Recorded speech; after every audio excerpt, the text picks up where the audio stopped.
أعوذ بالله من الشيطان الرجيم. بسم الله الرحمن الرحيم. اللهم صل على محمد وآل محمد. بسم الله الرحمن الرحيم. الحمد لله رب العالمين والصلاة على سيد المرسلين وآله الطاهرين. آٹھواں باب، پیغمبر خدا کے بعد اسلامی مفاد کے محافظین، ان میں اور مخالف قوتوں میں تصادم اور اس کے نتائج۔ یہ ایک نمایاں حقیقت ہے کہ پیغمبر اسلام کے بعد پیغمبر کے حقیقی ورثہ دار جو ان کے اہل بیت تھے، اسلامی انقلاب اور اس کے خصوصیات و امتیازات کے محافظ تھے۔ دنیا میں عالی شان محل تعمیر ہو چکے تھے، لیکن ان کا وہی چھوٹا سا مکان تھا جس میں انہیں پیغمبر نے رکھ دیا تھا۔ دنیا کے محلات میں ریشمی پردے دروازوں پر ہو گئے تھے، مگر ان کے دروازے پر وہی پھٹا ہوا پردہ اب بھی نظر آتا تھا۔ دنیا کے جسم پر حریر و دیبا نظر آتا تھا، لیکن یہ کھدر کا ملبوس اب بھی زیب تن کرتے تھے۔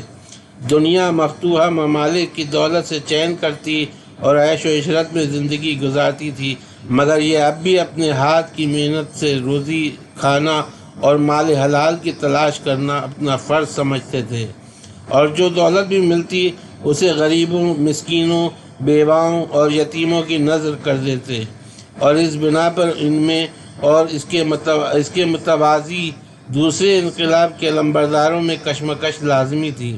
حضرت علی سے معاویہ کا تصادم، جس کے بہت سے واقعات کا تذکرہ پہلے ہو چکا ہے، اسی کشمکش کا نتیجہ تھا۔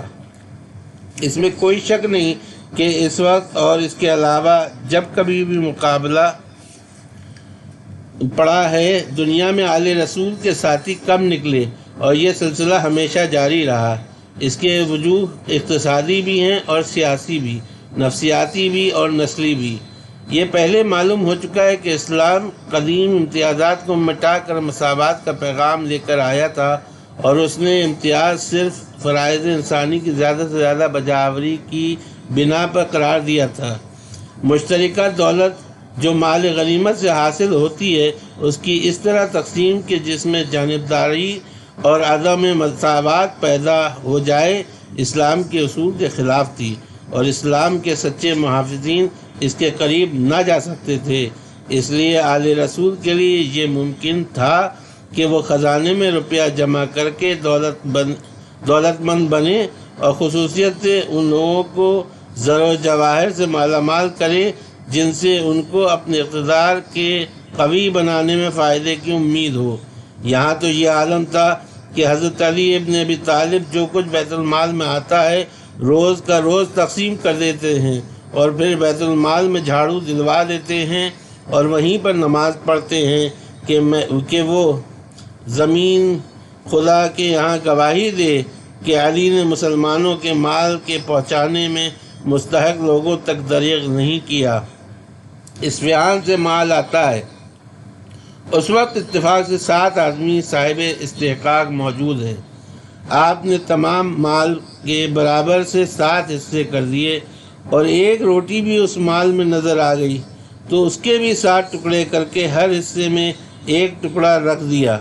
ممکن ہے خیال کیا جائے کہ ایسی چھوٹی چھوٹی باتوں کا آدمی کو لحاظ نہیں کرنا چاہیے، اور اس روٹی کو کسی ایک حصے میں شامل کر دیا جاتا تو بظاہر شریعت کے مطابق کوئی جرم نہ تھا، مگر یاد رکھنا چاہیے کہ ذہنیت عوام کی تشکیل انہی چھوٹی چھوٹی باتوں سے ہوتی ہے۔ حضرت علی ابن ابی طالب تو عوام کی ذہنیت اسی مساوات کے سانچے میں ڈھالنے کا کام انجام دے رہے تھے جسے رسول نے سکھایا تھا، اور مسلمان رسول کی رحلت کے بعد اسے بھلا بیٹھے تھے۔ اس کے برخلاف امیر شام کے ہاں ان باتوں کی کوئی پرواہ نہ تھی۔ وہاں اپنے اقتدار کے قائم رکھنے کے لیے خزانے کا منہ کھلا تھا، اور جس کو مطلب کا سمجھا جاتا تھا اسے مالا مال کر دیا جاتا تھا۔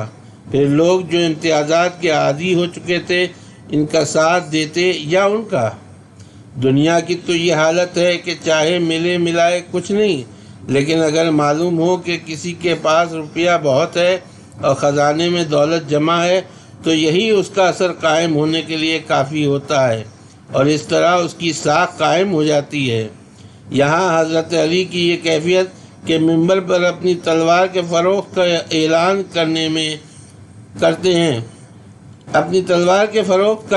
کرتے ہیں اور بتلاتے ہیں کہ مجھے ایک لباس کی ضرورت ہے جو بغیر اس تلوار کے فروغ کیے ہوئے ممکن نہیں ہے۔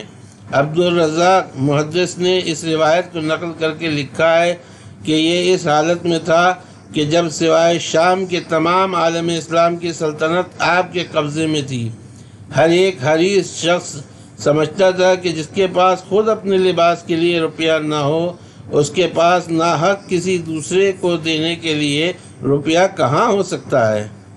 دنیا ظاہری تمطراق اور وقت سے بھی مرعوب ہوتی ہے، مگر یہاں یہ حالت تھی کہ جناب امیر اپنی حکومت کے زمانے میں کبھی اس کو عار نہ سمجھتے تھے کہ میثم تمار کی دکان پر خرید و فروخت کریں۔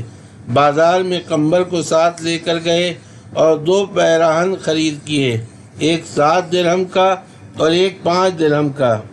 7 درہم کا پیراہن کمبر کو دیا اور 5 درہم کا خود زیب بدن کیا۔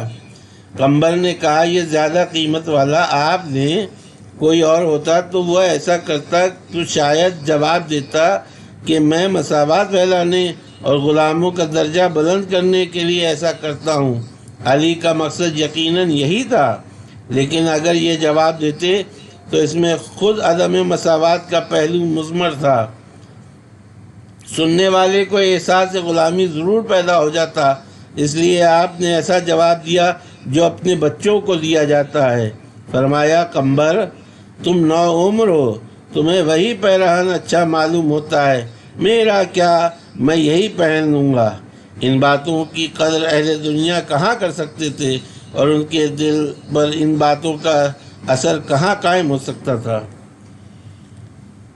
اس کے علاوہ اسلام نے ان تمام مقتدر اشخاص اور جماعتوں کے امتیازات کو ختم کیا تھا جو اس کے پہلے برسر اقتدار تھیں۔ وہ مقتدر جماعتیں آپس میں کتنی ہی رقیبانہ چشمک رکھتی ہوں، لیکن اسلام سے زخم خوردہ وہ سبھی تھیں۔ اس لیے اسلام کے حقیقی مقصد اور قائم کردہ امتیاز کے مٹانے میں وہ سب ہم آہنگ بن سکتی تھیں، کیونکہ اس کے مٹانے میں ان میں سے ہر ایک کے اقتدار رفتہ کی واپسی منحصر تھی، اور پھر سابق کی شکستوں کا اثر سبھی پر تھا اور سبھی میں جذبہ انتقام پایا جاتا تھا۔ پھر یہ بھی کہ اسلام نے اپنے اصول مساوات کی تلقین سے خود قوم عرب کا بحیثیت قوم بھی امتیاز خاص ختم کیا تھا اور پردیسیوں کے حقوق پر بڑا زور دیا تھا، اور غیر عربی عناصر جو آتے تھے انہیں عربوں کے برابر حقوق دیے جاتے تھے۔ یہ بات تمام عرب ہی کے کھلنے کی تھی۔ بنی امیہ نے اپنے دور میں عربی تعصب کا مظاہرہ کر کے عربی قومیت کے امتیاز کی حمایت کی اور موالی اور اعجام کی کوڑ دبانے کی کوشش کی۔